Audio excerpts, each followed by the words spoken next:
Hello, everyone, and welcome to another thrilling episode of Lair of the Phoenix. I am your host, James Phoenix. And today, we're going to discuss one of the most popular shows on TV today, ABC's Once Upon a Time. Joining me for Season 1 today, specifically. This will be a series as part of the Summer Disney throughout the course of this month. We'll be doing Seasons 2 and 3 later on, and hopefully, if I get it, can watch it on Netflix in time, Season 4. Stay tuned. Joining me for this review, from over at the mall, Chris the Mall. Hello, and thank you for having me on the Whatever of Disney.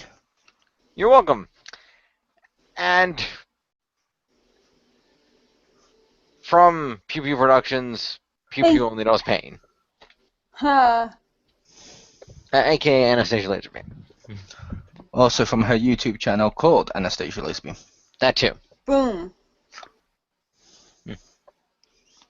Where she does Let's Plays, then she does a Let's Watch Me Watch the Let's Plays, then Let's Watch Me watching the Let's Plays. It's incredible. I'm waiting to see if she does one of her watching the Let's Play. That'd be incredible. Okay then. So, today we're going to talk about Season 1 of Once Upon a Time. FYI, if you haven't seen the series and you want to watch it, there may be spoilers here, so just be aware of that. Guaranteed there's probably spoilers. Yeah. Unfortunately, I don't have the nice XCR spoilers image here, so just be aware, spoilers. To be fair, if you did, that would just be up for the entire review. True. So, for the record, if you want to watch this series, Seasons 1 through 3 are available over on this side of the pond on Netflix, Hulu Plus, and I believe Amazon Prime Video, I think. Also, support the official releases and buy the DVDs and Blu-rays. That too. And also, if you're from both side of the pond, because none of your channels can bother to pick it up, you can watch it on Netflix exclusive. Yep. And it wasn't that none of the channels could be bothered to pick it up. It's that one of the channels had the rights, did fuck all with it, let the rights disappear so they didn't have to pay the fees, and then Netflix just said, okay, fine, boom, and just bought it. Ah. Which means, like I said, yeah, well, we even get the episodes now from Season 4. We even get them like 1 or 2 days after America, so yay. Nice. Okay, so we're going to focus on Season 1 today. If you're not familiar with the show Once Upon a Time, the general premise is, what if fairy tale characters, such as the ones you see in many popular Disney movies, what if they were real and they existed in like a parallel dimension to our own? And what if they were pulled into our world and were made normal people? How would that play out? The show focuses around Emma Swan, a bail bondswoman from, I think she's from Boston. Is that correct? I'm gonna say Boston. And in the pilot, she's approached by a young boy who turns up at her apartment claiming to be the son she gave up for adoption 10 years prior. In order to bring him home, she brings him back to his mother, who lives in the town of Storybrooke, Maine. She's the mayor there, has been for 3 terms now. And she begins to hear his claims that his mother is the evil queen and the people in the town are all Storybook characters. And the series proceeds from there. To be fair, I don't think she's been the mayor for however many terms, as you said, because until Emma gets there, time kept resetting, so logically she's only been mayor for like a day, or not really like a proper term, because she never got to the end of the term or re-elected. It was just constantly resetting itself. True, but as far as anybody from the outside is concerned, real world-wise, because as far as anyone from the outside is concerned, the town didn't exist. They couldn't even get into it, a lot of them. I know, but I'm just saying in that one Season 3 episode where they cut back to the first quote-unquote day the town existed, and that guy and his son stumbled in there, Regina introduced herself as being the mayor 3 terms running. Unopposed. That was why I said that. Her words, not mine. But it's also from Season 3. True. But it's an episode that takes place before Season 1. So does ones in Season 4. But I assume we're not bringing them up. Well, no, because I haven't seen Season 4 yet. I can't bring them up. Fair enough. Anyway, so yes, we meet all the variety of characters that are around Storybrooke. A lot of great actors here. Ranging from spoiler, obviously, they really are the Storybook characters as revealed later on in season 1. That's not a spoiler when you said they were literally then pulled into our world. Anyway, you've already spoiled True. it. Such characters as Jennifer Morrison plays the lead character Emma Swan, who is the daughter of Snow White and Prince Charming, as it is told, played respectively by Jennifer Goodwin and Josh Dallas, who, fun fact, are married in real life after meeting on this show, which is fun. Lana Parrilla plays the evil queen, aka Mayor Regina Mills. Newcomer Jared S. Gilmore plays Henry Mills, the primary character, and Emma Swan's son that she gave up for adoption 10 years ago. And of course, the amazing Robert Carlyle plays Rumpelstiltskin, aka Mr. Gold, the local pawn shop and broker owner who seems to be involved in everything everybody does ever. Because that's his thing that he does. Other great characters, the Seven Dwarfs are around. Red Riding Hood, played by Megan Ory. Granny is there as well. All kinds of fun characters, all throughout the course of the town. I didn't watch this show when it first came on the air. I had heard good things about it, and in retrospective, I realized, this sounds like a show that I probably really like. I don't know why I haven't been watching this. And I happen to own the Season 1 DVD because someone donated it to one of the libraries that I work for. And I took it home saying, I should check that out. So I finally, after Mole repeatedly made the point to me that, you would really like this show. Why don't you watch this show? And I'm like, that's a good point. Why don't I watch this show? So I watched the first season, and I loved it. So I got Season 2 and 3, watched them. Awesome. Should also probably be worth mentioning, I believe he's allowed to take that home from his library.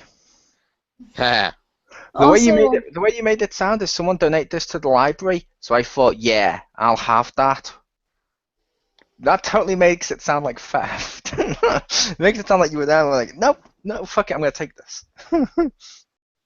Typically, that's how it is, because the donations, people just drop the donations off, and then both staff and the public go through, and they can take the stuff and buy it for $1 usually. Yeah, but I mean, it's allowed. It's not like you stole it. No, this is just the donations before they're in our collection. It's just stuff people were getting rid of that's kind of up for grabs. It's not stuff from our collection that was stolen. No. Yeah. I actually took it home because the person in charge of the DVDs at the library said, take this home and watch it, and when you do, let me know if it sounds like something we should have in the collection, which, by the way, I should get that back. I would, but now I kind of want to keep it, so no. But anyway. Also, I avoided this series because I hated that chick from House who plays the main character. She was on House? I didn't know that. Yeah, she played Cameron. Yeah, she was Cameron. Yeah, and I hated her as Cameron, so I'm like, that fucking bitch can't act. I hate her. And I watched this, and she's actually really good in this. So yeah, I liked her as Cameron. I hated her. I'm like, oh, no one gives a shit. Like, make me care. I mean, she wasn't as good as 13, but she was good. Fair enough. Let's face it, it's hard to be good when you're on a show acting against Hugh Laurie, who basically makes everybody look 3 levels lower by comparison. Like I said, to be fair, a lot of the other ones were pretty damn good on House. Like all the original cast loved them, and when they added them later on, I liked 13, and there was a couple of others. Some of them were hit and miss. It's like, you're just trying to recreate this character. No, but I liked House. I don't know. Jim should watch all of House. At some point. Anyway. So. The series progresses as Emma, initially just there to drop off her son, decides to stay in Storybrooke and kind of check it out and see what's going on, inevitably being taken on as the deputy of the local sheriff, Sheriff Graham, played by Jamie Dornan, who some of you may know as the douchebag from 50 Shades of Grey.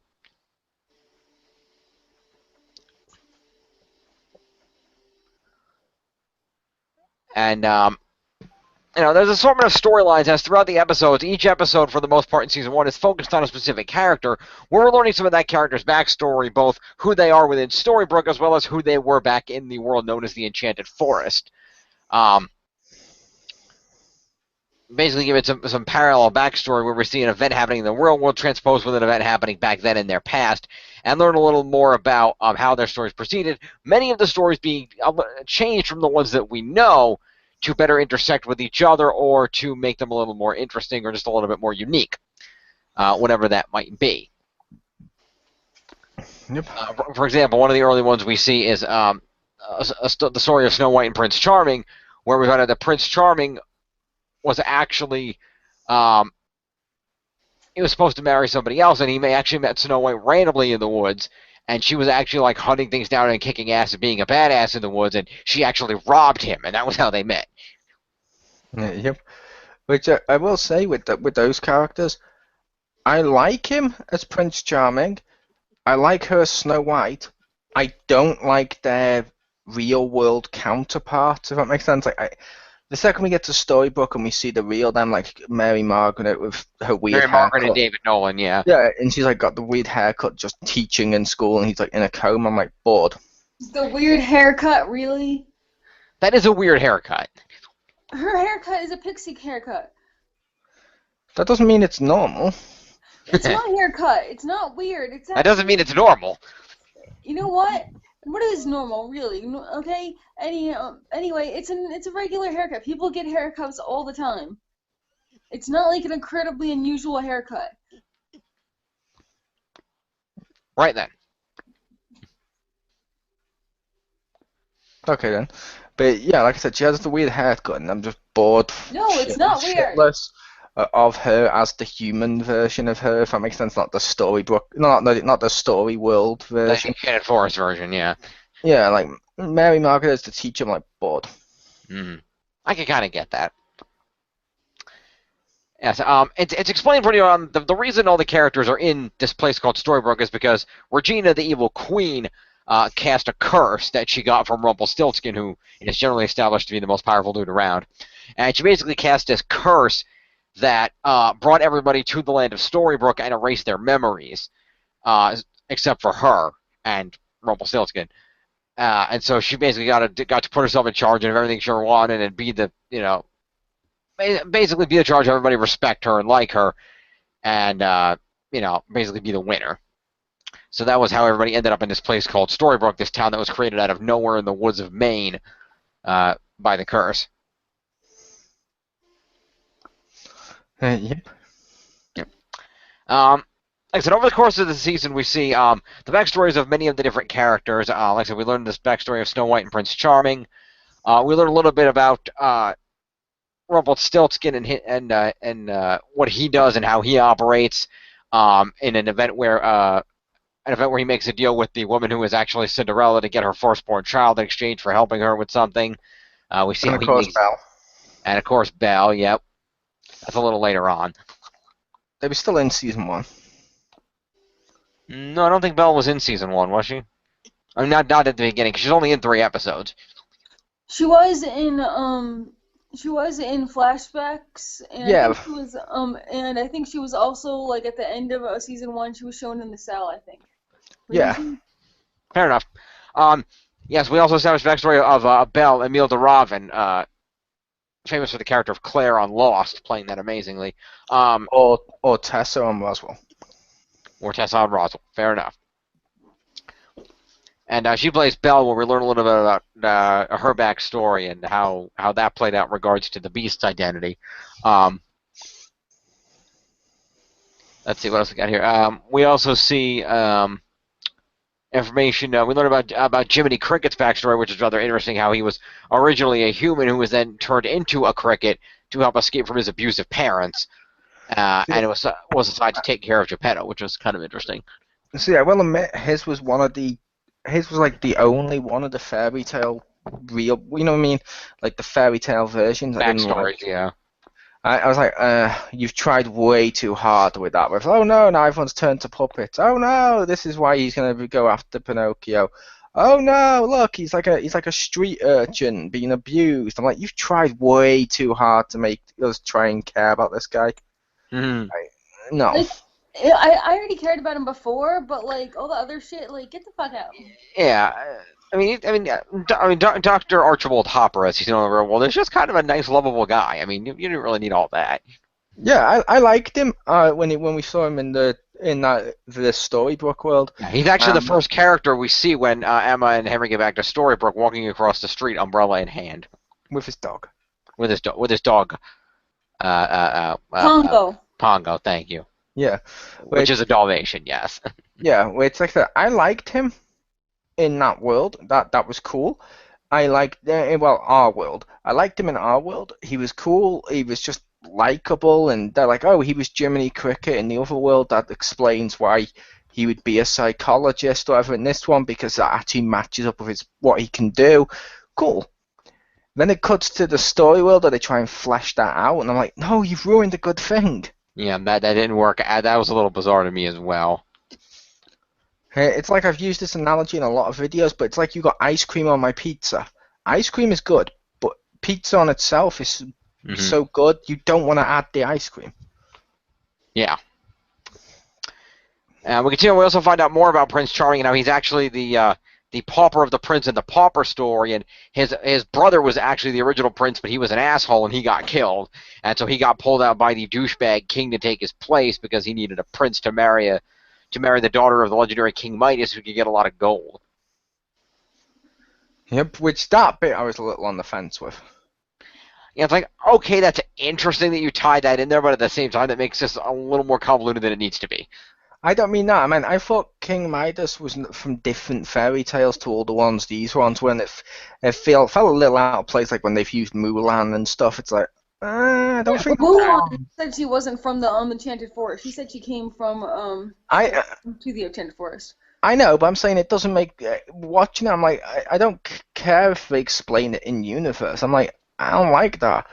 It's like when they started to include Alice in Wonderland. I'm like, do we need this? Come on, that was a separate story. So was Wizard of Oz and stuff. You don't need to keep pulling all these ones that aren't fairy tales and are actual proper books into this. Because where does this end? What, next week are we going to find out that the clown from It is now a car washer?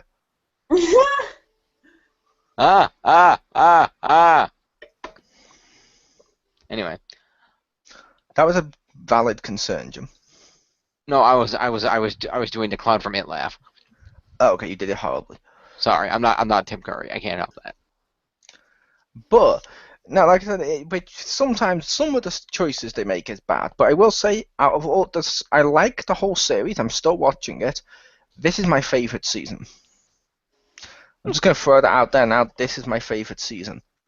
Because the other ones all suffered from various stuff. Like, with how this ends, 2 just felt completely different. I didn't like it as much. Yeah. 3 was all over the place. 4 was trying to go back and be a little bit more structured and stuff, but while keeping elements of how they did 3. And was a little better than 3, but it's still like I missed how it was in season 1. I think they broke the curse way too soon. I could agree with that. It seemed like I knew that the curse was broken because I had heard about that happening, but I didn't think it was going to happen that quickly. When it got to the end of season 1 and they broke the curse, I'm like, that was quick. How the hell? Okay. Yeah, and the new curse kicks in. Yeah, but More on that next review, because yeah, we'll get there. In the meantime, we also learned some more of Rumpelstiltskin's backstory about how he had a son, Balefire, and how he was kind of a coward, and he tried to take the powers of Brad Dourif. I don't care who he's playing. He's Brad Dourif. the dark one. Yeah, the Dark One, because he looked to be good, but instead the powers turned him evil and kind of made him an asshole. And Which turned him into the dark one. Yeah, pretty much. Basically, there's a magic dagger. If you stab the Dark One with the dagger, you become the Dark One. If you have the dagger, you control the Dark One, which is kind of a cool concept. I do like that. We found out that the sheriff is actually the huntsman that was sent to kill Snow White but couldn't do it, and she's under the Queen's control because she has his heart locked away. I liked him, and he died way too soon. I agree with you. Like they fucked with people on that one. They made him all, oh, he's actually a good guy. He knows who he is now. He believes Henry. He's gonna be on the good side. Dead. Yeah, which I liked that because I was like, oh yeah, I always like it when they have the balls to kill what feels like main characters. I'm like, okay, Yeah, then it makes it feel like anyone can die. Because it if does. if it's a world where where you don't feel like people can die, the series is boring. There's no stakes because you're like, well, I always know what's going to happen. True, true.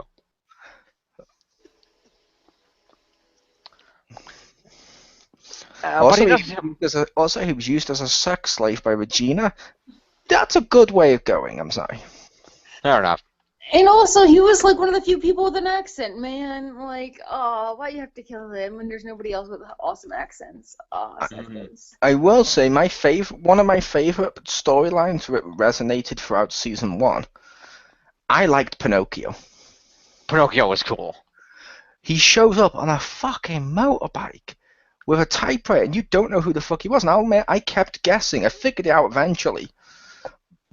But I kept guessing, like, oh, who can he be? And you know what I mean? It was just, I never would have gone Pinocchio growing up and been a badass. I never would have gone that route. And I was like, that's cool. I like that.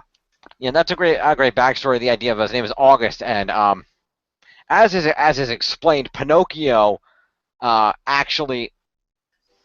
The story is that when Regina cast the curse, Prince Charming and Snow White put their newborn only daughter into a cupboard that Geppetto carved out of a magic tree in order to transport her away, because there was a prophecy by Rumpelstiltskin that she would break the curse 30 years later, something like that.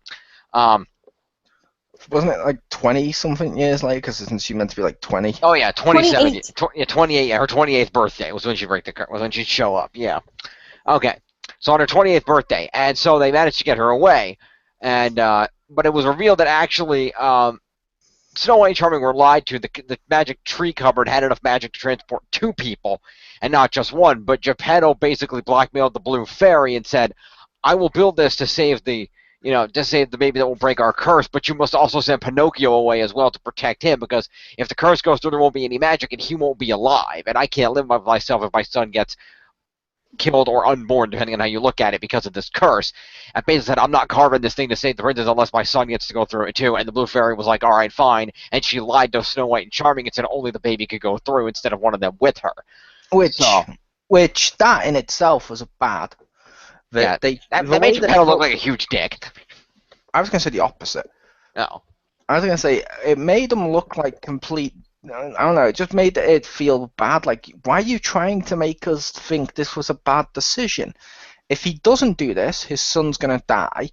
And also, what gives you preferential treatment to say he gets to spend all this time making it and gets nothing out of it? Like, he doesn't get his son to live, but your daughter can, just because of some prophecy that may or may not have been true. Because they've also mentioned in the show before now, prophecies can be wrong. Oh yeah. So it's like no, he very legitimate concern. Which I'm like, he acted completely fairly. They were unreasonable by not even saying to him, "Hey, if you build this to us, and there's magic for 2, we'll let your son live too. That way you benefit." Mm-hmm. Which is fine. I think the point was supposed to be that either the prince or Snow White were supposed to go through, so that the baby would have somebody to protect it and raise it, so that she would know who she was in order to be able to break the curse later. It worked out because prophecy, but at the same time, I understand the concept of why you would want that, because yeah, your son's going to lose magic for right now, but as soon as the curse is broken, you're going to be back. The magic's going to be back. He'll be alive again, and it's like nothing ever. It's like you really didn't miss much. But they didn't know what's going to happen. They didn't know what the curse was. They just know, hey, bad thing. Well, guess what? My son is not going to experience the bad thing, because like if there's someone who could be saved, he's going to be one of them. Yeah, because the way it was worded to him with Regina was she was going to send him to the absolute worst place imaginable. Why would he want his son to be exposed to fucking hell for 28 years? That's true. And actually, I think when we saw it flowing through, we know what the curse was. It was obviously evil John Locke. Fair enough. Thank you. There's enough people from Lost in this show, I can make that joke. Anyway.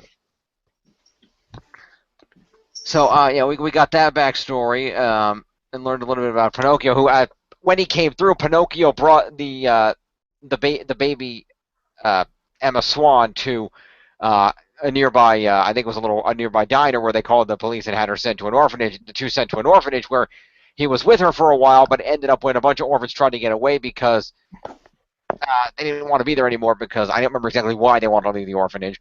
But They had money and they wanted to leave. okay, so they left the orphanage and he was forced to leave her behind. And he went on and lived a life of solo debauchery and pleasure and whatever when he grew up, until Emma arrived back at Storybrooke and time started moving there again. And all of a sudden he started turning to wood and was like, "Oh shit, I probably shouldn't have done that." Yep. And all kinds of interesting stuff there. We also meet Giancarlo Esposito, amazing actor, Sidney Glass, who is the magic mirror, who was originally the genie from Agrabah, who fell in love with Regina after Snow White's father, the king, found the lamp and woke him up, and they went back to the castle. And Snow White's father was an awesome dude, and he was just trying to be good and help the genie find love. But the problem is, Genie fell in love with his wife, and then the wife manipulated him to use a snake from his land to kill the king, and then he got framed for it. And then he made a final wish on the lamp to always be with Regina, and so he became the mirror to always watch over her. Which, in Storybrooke, he is Sidney Glass, the editor of the Daily Mirror newspaper. Yep, which is funny because there's actually a newspaper over here called the Daily Mirror. Is there? Nice. Yep. Very That's nice. cool. But I will also say with this, yeah, like I said, there's various stuff going throughout the whole series. I do like my favorite characters are Regina and Mr. Gold. Those two are awesome. Well, I yeah. also love it if you think about it. Regina is her own worst enemy. Yes. Yeah.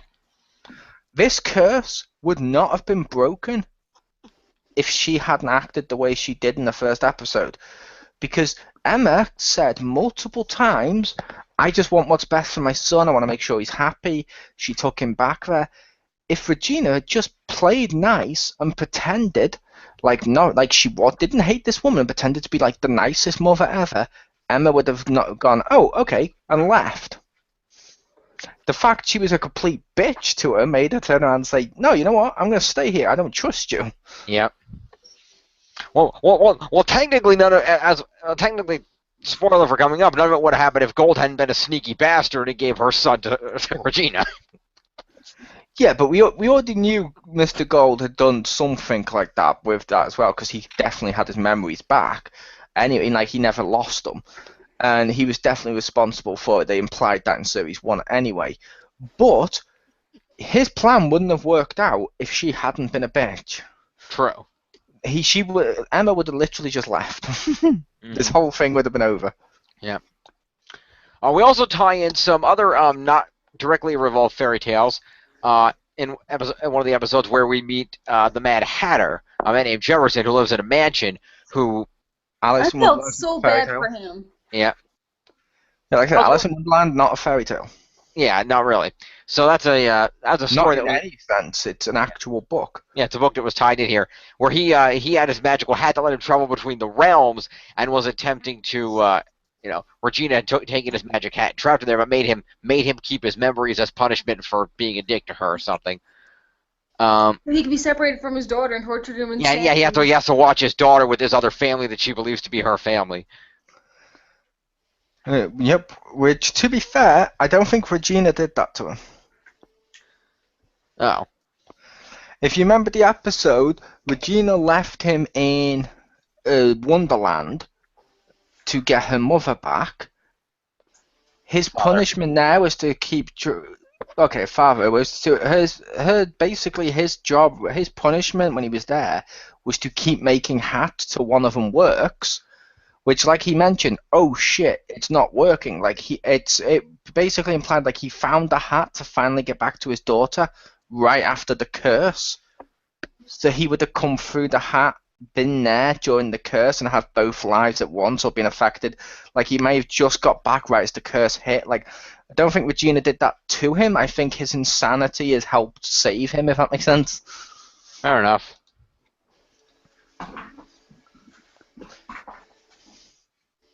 But I did generally feel terrible for him. Yeah. Mm-hmm. I felt terrible to him to a certain point. Mm-hmm. The second he tried to kill Emma, like just out of nowhere, just grabs her, takes her to the house, and tries to kill her, I'm like, I understand bad stuff's happening to you, but you're acting in the worst possible way for this. Yes. Mm-hmm.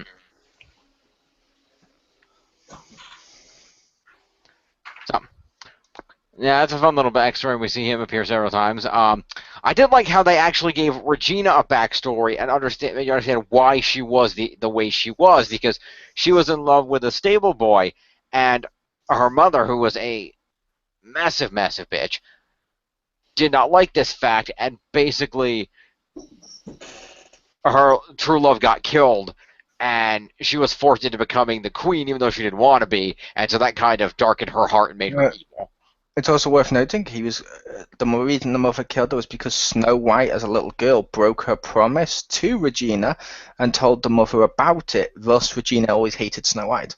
Right, because the mother tricked the young, she about 8 or 9 year old Snow White into revealing the secret, because she had caught Regina sneaking out to meet with Daniel the stable boy and knew what was going on. They were going to run away, and she got tricked by the mother into telling about it, and so the mother got involved. Yep. Which is why Regina always hated Snow White and was determined to kill her and get revenge and blah blah blah blah. And even Cora had her own backstory and stuff. Which Cora, that came in a little more next season, where we learn more about her mother Cora. But this season kind of goes through as we learned that August is actually Pinocchio, and that he came back in order to try to right the curse and everything, and try to save everybody. He tries to make Emma believe that it's that it's true, and we learn about Pinocchio's backstory and the whole deal with the cabinet and how he ended up coming through. And Regina finally has enough of attempts to poison Emma with a poison apple that she uses Jefferson's magic to get from their world. It's not an apple. It's a poison It's a poison apple. She makes it into a poison apple tart. Okay, but it's not a straight up apple. Well, it was a straight up apple. Then she made it into a pastry. It was one of her poison apples from her poison apple tree that's right outside her house. And in fact, it was literally the apple that Snow White bit. Actually, it was that exact apple. I'm just saying it wasn't like a straight up apple. Here, have an apple. It was baked with other goods, like bread and stuff. Either way, Henry, knowing what this is and refusing to let Emma succumb to this, eats it instead, and he goes into this weird coma thing the doctors can't figure out, and she starts to realize maybe she's all doing. And one of the main artifacts throughout the course of the series is this big Once Upon a Time storybook that Henry received from Snow White, who just happened to have found it in her closet one day, as if by magic. And it seems to have magical abilities. And when she touches it, some of her memory comes shocking back, and she realizes that everything that Henry's been saying is true, even though she hasn't wanted to believe it the whole season. And she starts choking Regina out in a fucking closet, which was kind of badass. She's like, it's true, isn't it? You're the evil queen. And he's like, yes, I'm the evil queen. Which, two things with that. One, it's worth noting Henry ate the apple tart or apple turnover thing, whatever you want to call it. He ate that willingly to prove it was real. Yeah, he picked it up because he knew that it was he knew what it was, and because his quote unquote mother Regina gave it to her, and he didn't want her to fall into the spell. And the only way for him to prove it, to make her believe, was to bite it and show its effect. Yeah, and two, I find the Snow White book thing to be bullshit. Yeah, that sounded like some real Deus Ex Machina. The only reason I find that to be bullshit, and I know I'm not the only one because I've seen people mention that in the past, she literally grabs the book and she's the one that hands it to Henry. So if the book is magical, like all of the stuff like Regina's apples and stuff that don't lose their magical properties, logically when she handed it to him in the first place, she would have got her memories back. Well, I think it had to be more a matter of she had to already be almost believing, and it just pushed her the rest of the way. The fact that she didn't believe it at all, the little bit of magic wasn't powerful enough to make her believe. She had to be ready to believe, I think, is the idea. It's still bullshit, but I think that's the idea. It's still weird, but I will say that was a good scene with the belief stuff. Yeah, that was really cool.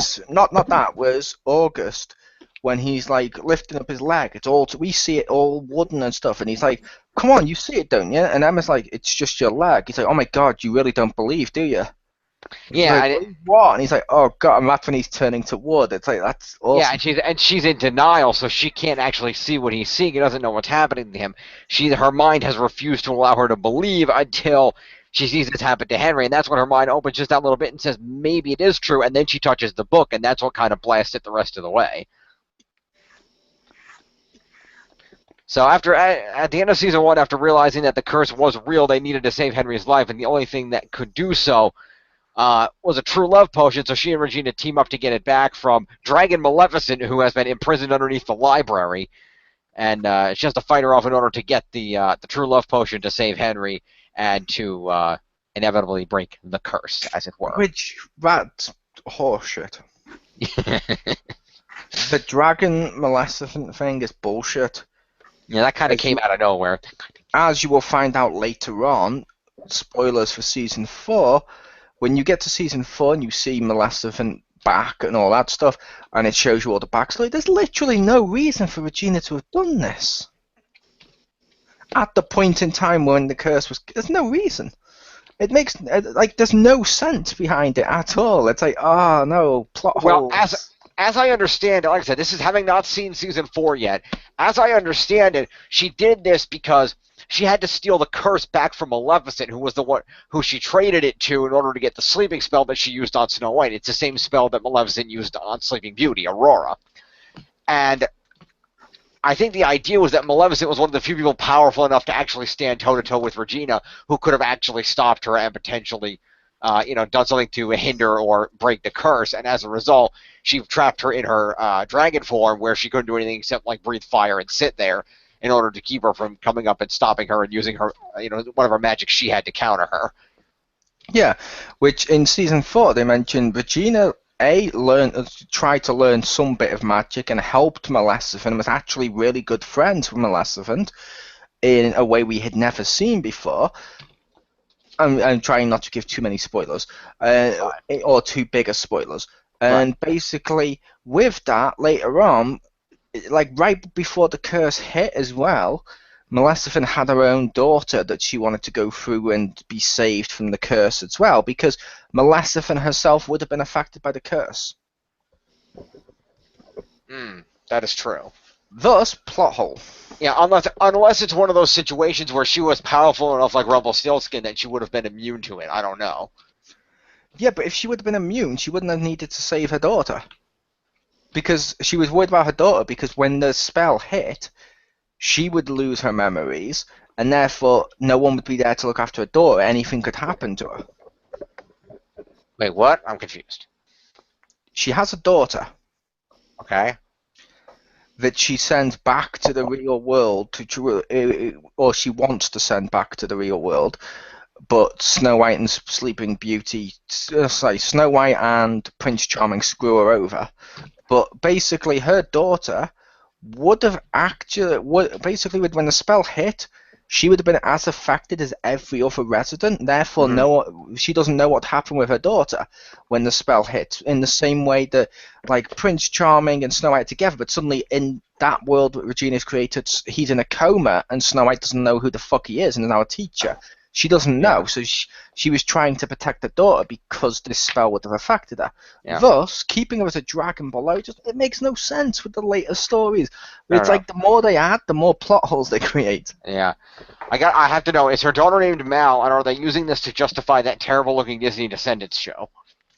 No. Okay, good. Her daughter is someone who ends up going to the real world anyway, and for all coincidences, ends up being best friends with Emma. Okay, then. But then those two have fallings out because Maleficent's child keeps fucking up all the time, because the way Snow White and Prince Charming screwed her over was they took all the evil that Emma had in her, took it out of her and put it in Maleficent's baby. Oh. So Maleficent's baby could never do any right. She was always going to do evil and fuck up all the time. Wow, okay then. Yeah. Fair enough. I look forward to Season 4. Anyway. Really? Did I not explain it right?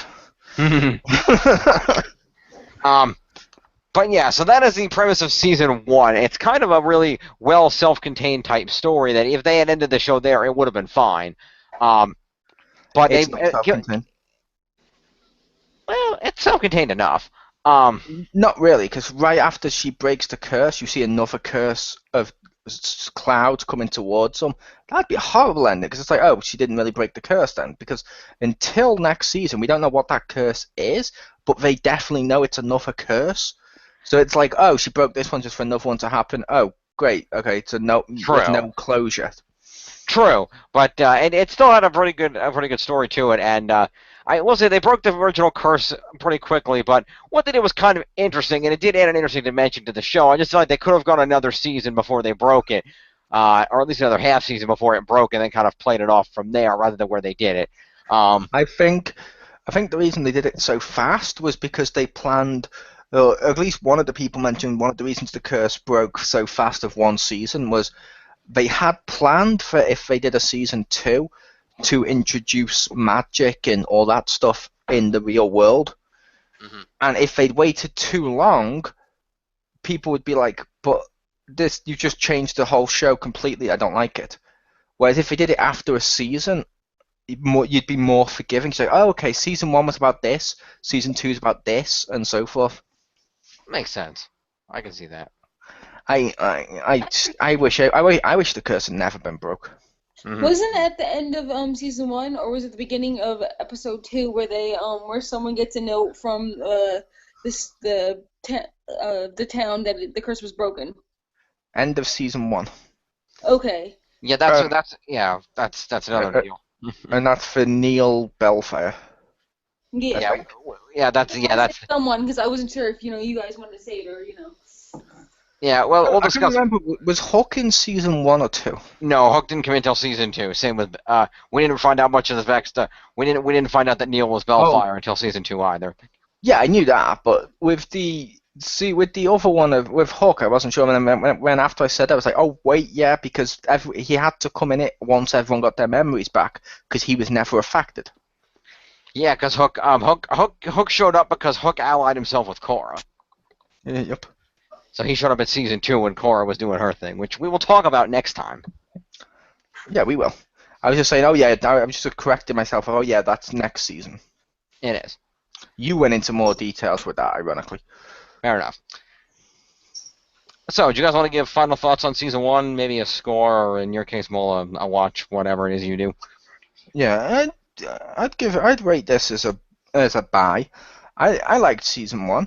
And like I said, season 1's the best. I've liked all the series, to be fair, to a certain point, and I still like it. I'm still gonna keep watching it, but I think at least try season 1, because it's either gonna be one of those shows where you hate it, or it's gonna be one of those shows where you absolutely fucking love it. Mm-hmm. And if you like it, it's definitely worth checking out. Totally. I'm also glad the rumor was false. Which rumor was that? There was a rumor going around a while back that they even commented on one of the panels and stuff at one of the Comic Cons about how it could still be true. You'll find out next season, and then they don't mention it next season. It turns out to be completely fake. But there was a rumor from season 1 onwards with Emma's Volkswagen Beetle. Yes. It was Herbie. Okay, I remember you mentioning that. And I'm like, no, that makes no fucking sense. Although I will say the later seasons are affected greatly by the fact we know they own Star Wars and Marvel. Yeah. Only because I don't know which seasons, so I can just mention this here briefly, because I'm not going to be specific with the episodes or seasons, but a couple of weeks after they bought Star Wars, the phone rings playing the Imperial March. Mm-hmm. And in one of the other later seasons, like season 4, we see him Henry looking out at all the stories he loves, because Henry's like, yeah, they're like the greatest stories ever, and they're all like the Marvel #1 issues from Marvel's relaunch line. Ah, of course. He specifically highlighted Wolverine. And Thor. Yeah, and Thor, because there's like the top 2 comics that Regina was looking with. Yeah, which I will say they did that intentionally for one reason. Okay.